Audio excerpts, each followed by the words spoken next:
transliaciją. O aš visiems dėkoju ir sakau, darbas, uždavinys visiems, kurie tą gali padaryti, kalbėkite. Kalbėkite. Kalbėkite su pažįstamais, artimaisiais ir taip toliau. Tai yra sunkus darbas, nes kiti žmonės užsiciklinę, užsizombinę. Bet kalbėkite ir pagrindinę mintį skleiskite. Jeigu mes patikėsime, kad nuo mūsų viskas priklauso, tai taip ir atsitiks, viskas ir priklausys. Ir patiem geriau nuspręsti savo likimą, negu pasiduoti kažkieno tai nepažįstamo maloniai arba užsienio šeimininko maloniai.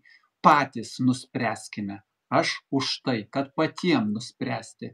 Bet kiekvienas žmogusgi, kuris mąstantis, kuris sugeba suprasti, jisgi pats turėtų norėti, man atrodo, būti savo likimo šeimininkas. Aš tuo asmeniškai tikiu, kad jis taip norėtų. Dalis žmonių tegul būna, keli procentai, kurie nori nespręsti, nes jie tiesiog tokie dėja irgi yra. Nu tai natūralu. Jie nenori patys spręsti, jie nori, kad už juos nuspręstų kitus. Bet tokių yra mažuma. Taigi kalbėkite, ką aš siūlau Lietuvos žmonėm ir kad jie tada šitą išgirdę apsispręstų, ar aš esu tinkamas juos atstovauti, mušantis. Norėjau, vos nepasakiau, mirtinai mušantis. Tai mirtinai netinka. Mušantis su Lietuvoje sėdinčiais valdžioje mūsų išdavikais ir okupantais.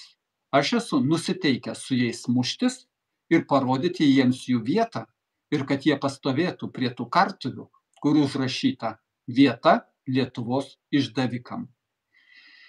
Taigi viskas priklauso nuo mūsų. Ačiū Jums ir iki kito sekmadienio.